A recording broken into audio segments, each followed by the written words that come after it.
Hi students, this is how to access Amplified Numeracy Assessment using laptop or desktop.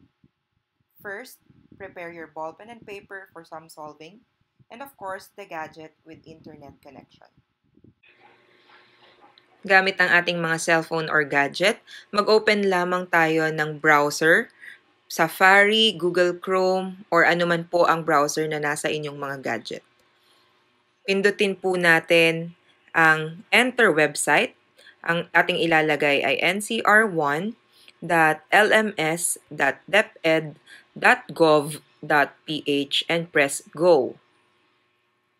Ito po ang ating LMS for NCR1. Sa upper right, makikita ang word na login. Pindutin. At dito po, ang gagamitin po nating pag-login ay ang sign in using DepEd Google account or sign in using DepEd Microsoft account. Gamitin po ang DepEd account na naaalala ninyo ang password. So sa akin pong example, ipapakita ko ang sa sign in using DepEd Microsoft account. Ang una pong gagawin is to enter your email. Tandaan, ang email po ng mga bata ay nagsisimula sa LRN at ncr1.deped.gov.ph. Pero ako po bilang guro, i-access ko lang po muna yung aking email address.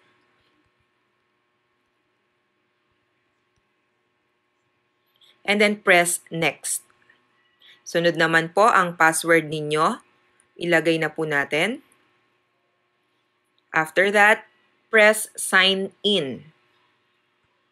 So, ito po kung sa inyo ang cellphone or tablet, pwede nyo pong pindutin ang yes para maalala ang inyong email at password, pero pwede rin namang no for safety purposes.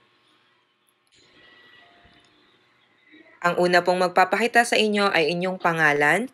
This is your dashboard sa ating LMS. Sa taas po, upper left, makikita yung tatlong guhit. So, please click that one. At may lalabas na 5 icon. Ang pindutin po natin ay yung house na icon. This is the site home. Pagkapindot po nito, lalabas ang different course categories. Hanapin lang po natin ang Learning Assurance for Monitoring and Progress, School Year 2022-2023. Pakipindot po yon. At lalabas po ang Amplified Numeracy Assessment. Pakipindot din po. Dito po, lalabas naman ang iba't ibang cities under NCR1. Pakihanap ang Taguig City and Pateros, Ana, at pindutin. Makikita po natin kapag nag-scroll down ang different grade levels. So hanapin niyo po ang grade level na akma sa inyo. Pindutin ang Access. Si teacher ay may binigay na enrollment key. So pindutin po natin kung ano po yung enrollment key na binigay ni teacher. Bago natin pindutin ang Enroll Me. Lalabas, you are enrolled in the course. So kung ready ka na, pwede ka nang magsimula para sa pagsasagot ng ating Amplified Numeracy Assessment. Una po dito, kailangan po muna ang profile. Sagutan po muna natin ang 3 katanungan bago tayo mag-proceed sa pinaka-exam natin. So click, please answer this first. Complete the needed information here. Ang lalabas dito, answer the questions, please click. At ngayon po, ito po ang ating mga kailangang impormasyon. Ang ating LRN, 12 digits po yan, pakilagay lang po. Ang buong pangalan ng paaralan, so mine will be Western Bicutan National High School. At ang huli naman po ang inyong grade and section. Kapag wala na po tayong problema sa mga detalye, pwede na po nating pindutin ang Submit Your Answers. Lalabas po, your answers have been saved. Pwede na po nating i-continue. Dito po, makikita ninyo sa grade 10 numeracy test na pwede na tayong mag-exam. Pakibasa po ang reminder dito.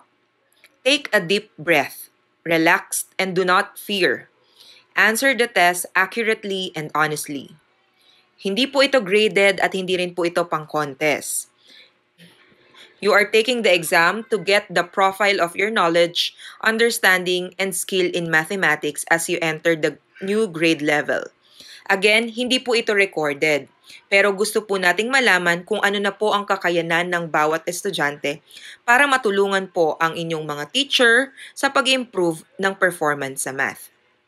So kung ready ka na, pindutin mo na ang grade 10 numeracy test. Lalabas uli ang reminder at makikita po dito na isang beses ka lang pwedeng mag-attempt magsagot mula September 1 hanggang September 30.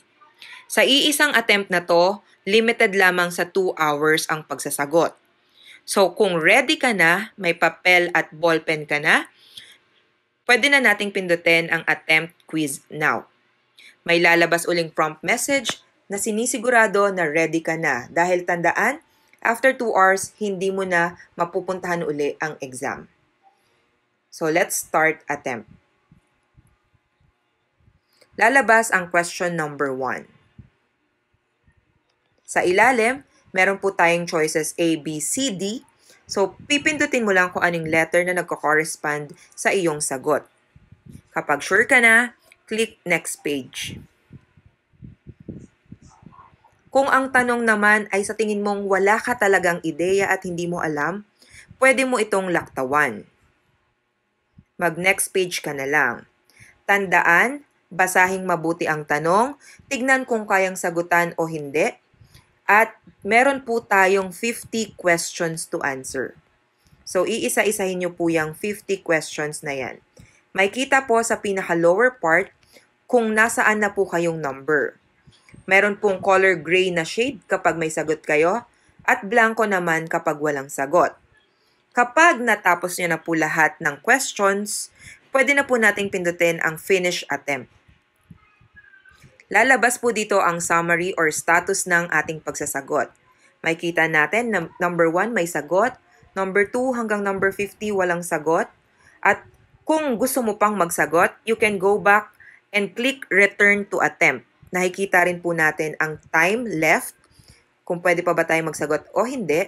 At meron din pong option na submit all and finish kung tapos ka na. Inuulit natin, gusto nating magsagot kayo in all honesty and accurately. So kung tapos ka na, submit all and finish. Again, meron po ulit tayong reminder dito, confirmation, kung ready ka nang tapusin ang exam. So click submit all and finish. So, after mo pong masubmit yan, lalabas naman ang iyong score. Tandaan, hindi po ito graded, kaya po kahit anong score dito ay ating maluwag na tatanggapin. Pag may mga katanungan, huwag mahihiyang lumapit sa inyong math teacher.